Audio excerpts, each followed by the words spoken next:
मैं आपको बता दूं कि शिक्षक बहाली के कई विषय हैं जिसके परत दर पदर सारे मामले बिल्कुल अब पानी की तरह साफ होते जा रहे हैं। और कल आप सबको पता है कि कल इस कांड के यानी तीसरे फेज की बहाली के जो कांड के जो आरोपी हैं विजेंद्र गुप्ता, उन्होंने पुलिस के समक्ष अपनी आत्मसमर्पण की बात कही है और मीडिया के समक्ष कुछ बातों का उसने उद्भेदन किया है।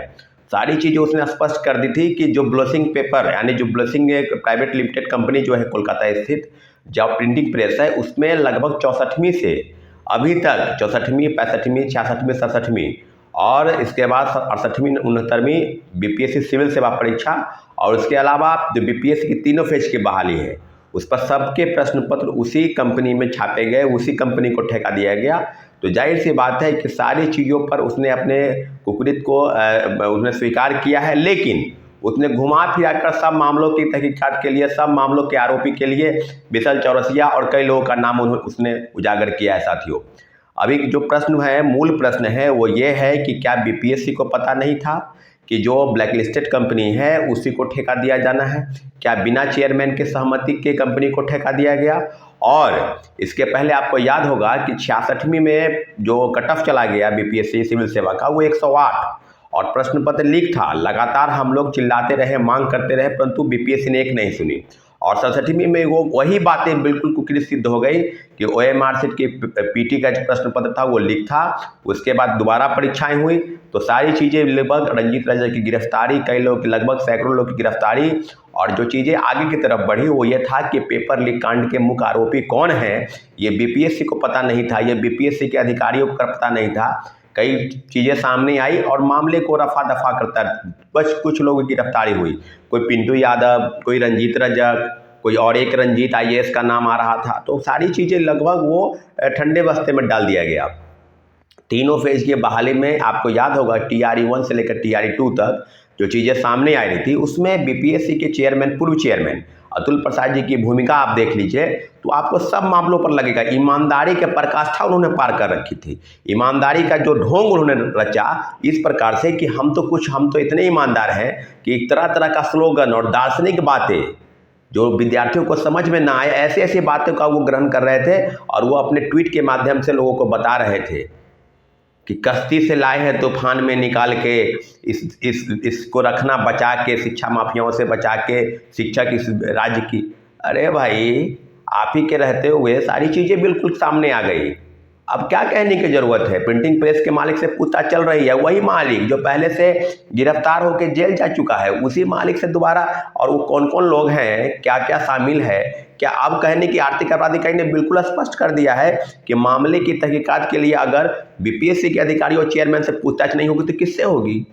आप बताइए कि आपके रहते हुए TRE 2 में जिस तरह की चीज़ें, एक तूफान के आने से जो है प्रश्न पत्र मुहैया कराने को लेकर 1 घंटा आधा घंटा पहले आपने कहा कि परीक्षा जो है वो जो है सो 3 घंटा के बाद होगा। क्यों 3 घंटा के बाद होगा? यहाँ मैट्रिक और इंटर में अगर 5 मिनट लेट से अगर छात्र छात्राएं अगर पहुँचते हैं परीक्षा केंद्र पर तो उसको रोक दिया जाता है। तो ये ऐसे कौन सी नौबत आ गई कि तूफान तो 3 दिन पहले से था, अगर सूचनाएं अगर रहती तो 1 दिन पहले आप नोटिस निकाल देते। तो 11th आवर में आप जो कारनामा आप करते हैं उसी कारनामा का नतीजा है। आपने भाषा हर्ता को चेंज किया, हिंदी की जगह पर उर्दू, उर्दू की जगह पर हिंदी प्रश्न पत्र देकर, और उसके बाद आपने कहा कि इसमें जो 0 नंबर चाहिए। पहले TRE 1 में भाषा का जानकार होना चाहिए, तो आपने फिर समय क्यों बर्बाद किया उन लोगों का जो भाषा की हर्ता के लिए काफ़ी तैयारी किए थे और भाषा के पेपर में आपने उसका मार्क 0 कर दिया।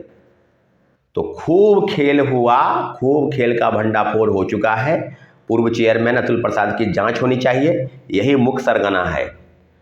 बालिकागृह, मुजफ्फरपुर के बालिकागृह कांड का जो मुख्य आरोपी समाज कल्याण विभाग का प्रधान सचिव ये उसी समय यही थे। तो ऐसे ऐसे लोग जो कांड करने में माहिर हों और जो दार्शनिक तरीके से ट्वीट करके छात्रों को, निहत्थे छात्रों को आपने डराया।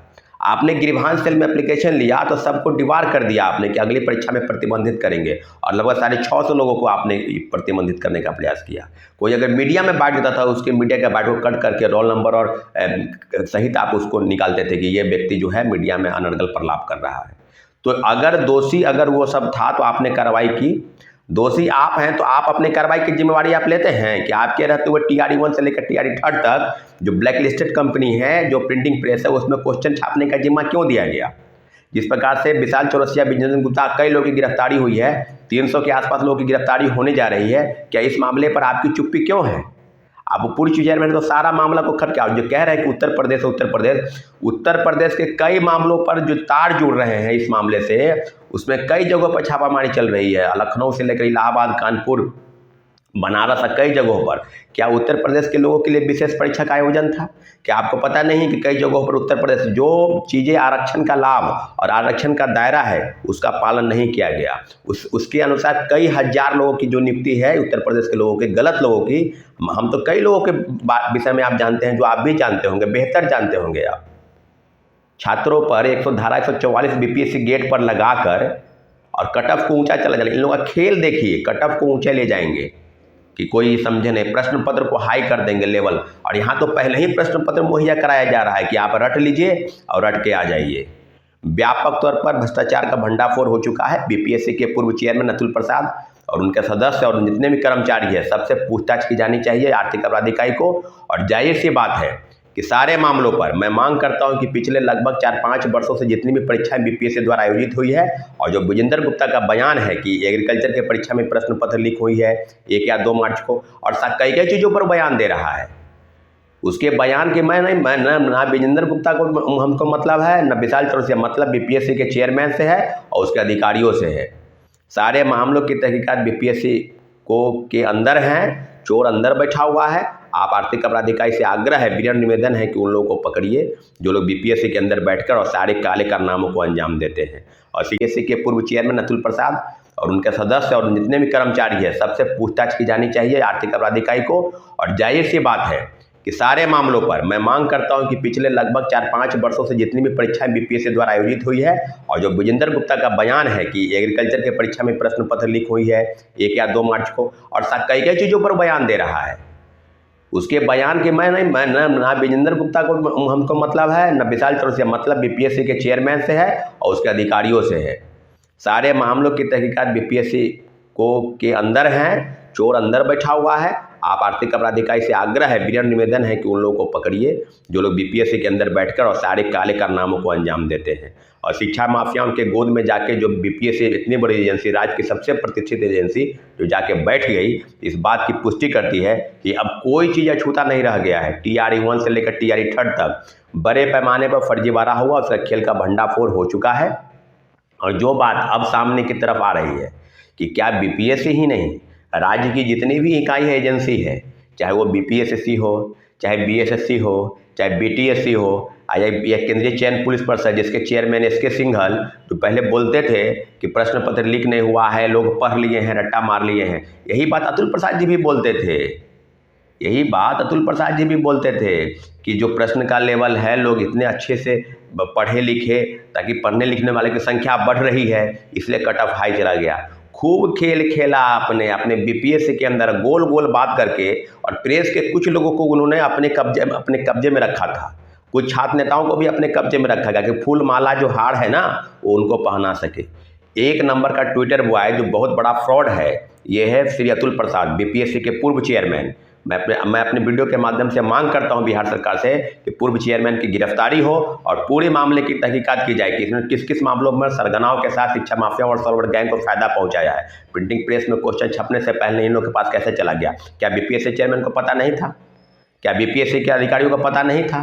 और जिस तरह की चीज़ें हो रही है, जिस तरह की चीज़ें अब सामने आ रही है पूरे तहकीकात बिंदुओं पर, आप देख लीजिएगा कि BPSC के सारे कारनामे 66वीं से मैं बोल रहा हूँ, 66वीं और 67वीं से, कि कंटिन्यू इस तरह के मामले लगातार हो रहे थे और इसने अपने तक चुप्पी साध रखी थी। आने वाले समय में जो चीज़ें सामने होगी वो BPSC के अधिकारियों की मिलीभगत से होगी। और कभी कट ऑफ को हाई चला जाना, कभी ट्रेन को लेट, तरह तरह के दार्शनिक की तरह बातें करना, ये BPSC के काले कारनामों का काला चिट्ठा वो बिल्कुल खुल चुका है। परत दर परत और भी चीज़ें आपके सामने आ जाएगी कि क्या क्या मामला चल रहा था पहले TRE 1 से लेकर TRE 2 तक, कि आपको आरा और बक्सर में सेंटर बनाया गया, गोपालगंज, सिवान और छपरा के लोगों का, और परीक्षा केंद्र और पहले ही प्रश्न पत्र मुहैया कराकर इन लोगों को मंगवाया गया। सारे मामलों की परत खुल चुकी है।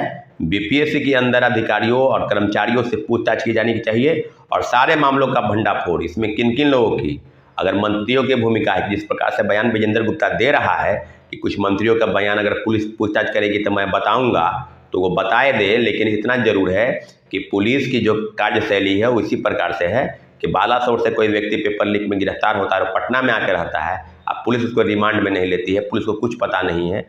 तो सारी चीज़ें बिल्कुल सामने स्पष्ट है कि पुलिस किस प्रकार से काम कर रही है, बिहार की एजेंसी किस प्रकार से काम कर रही है। जाहिर सी बात है कि बीपीएससी के पर जो दाग लगे हैं वो दाग अब धुलने वाला नहीं है। पूर्व चेयरमैन की गिरफ्तारी हो और जितने मामलों की संलिप्तता जिस जिस लोगों की है, सब मामलों पर तहकीकात करके बिहार सरकार की जो एजेंसी है आर्थिक अपराध इकाई, जाहिर सी बात है आगे बढ़ेगी। और आने वाले समय में जिस तरह की शिक्षक बहाली हुई है, निश्चित रूप से TRE 1 से TRE 2 तक बड़े पैमाने पर फर्जीवाड़ा हुआ, जिसका जिक्र हम लोग पहले भी कर रहे थे। और उत्तर प्रदेश ही नहीं, देश के 14 राज्यों के शिक्षक अभ्यर्थी बिहार में बन गए। कई गलत लोग सीटेट फेल, STT फेल, कई फर्जी प्रमाण पत्र, डोमिसाइल सर्टिफिकेट, दिव्यांगता प्रमाण पत्र आदि आदि कई सर्टिफिकेट बनाकर इन्होंने बहाली में अपने हिस्सा ले लिया और शिक्षक बन गए। आप कई चीज़ों का आप जिक्र करेंगे तो आप जरूर पाएंगे कि तमाम स्कूलों में आप जाएंगे, विद्यालयों में जाएंगे तो आप पाएंगे कि ऐसे ऐसे शिक्षक बहाल हो गए जिनको ABCD का ज्ञान नहीं। जब क्लास में जाते हैं तो उनको हिंदी लिखने नहीं आता है, पैर हाथ थरथराने लगता है कि क्या हो गया हमको। तो उदाहरण तो है ना भाई कि नालंदा से 350 शिक्षक फरार हो चुके हैं, कोई कल पर हाथ धोने गया वहाँ से फरार हो गया। तो कहने की अब क्या आवश्यकता है, बीपीएससी ने क्या परीक्षा लिया क्या नहीं लिया तो आप समझ चुके हैं। सारे मामलों पर आप कोई बात थोड़ी बाकी रह गया है कि ये नहीं होगा। अब कोई आश्चर्य की बात आप मत समझिएगा, जो भी हो रहा है वो बीपीएससी के काले कारनामों का ही काला चिट्ठा है जो आपके सामने प्रतिदिन आने वाला है।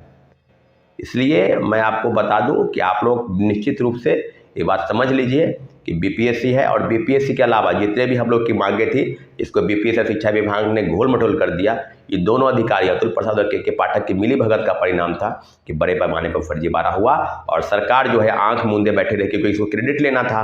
शिक्षक बहाली कर दिया, लेकिन अब क्रेडिट लेना भाई कि पेपर लीक हुआ, इसका क्रेडिट कौन लेगा? कोई तो लेगा। सारे मामलों पर हम लोग एकजुट रहेंगे और अपने आंख को खोल के रखिए और समझिए कि इस प्रदेश में क्या हो रहा है। जो हो रहा है उसको भली भांति समझिए। आज जो सेटिंग गेटिंग के खेल में फंसे हैं, मैं उनको चेतावनी देता हूं कि आप हट जाइए और अगर आप नहीं हटते हैं तो बहुत जल्द सारे मामलों का पर्दाफाश होगा, TRE 1 से लेकर TRE 2 तक। आज जो लोग मेरिट वाले लोग हैं, जो पढ़ाई लिखाई कर रहे हैं, उससे विनम्र आग्रह है कि आप ऐसे गलत लोगों का भंडाफोड़ कीजिए जो आपके समाज में फल फूल रहे हैं। जब भी प्रोटेस्ट होता है आप बढ़ चढ़ के हिस्सा लीजिए, क्योंकि प्रोटेस्ट के अलावा कोई दूसरा विकल्प आपके पास नहीं है।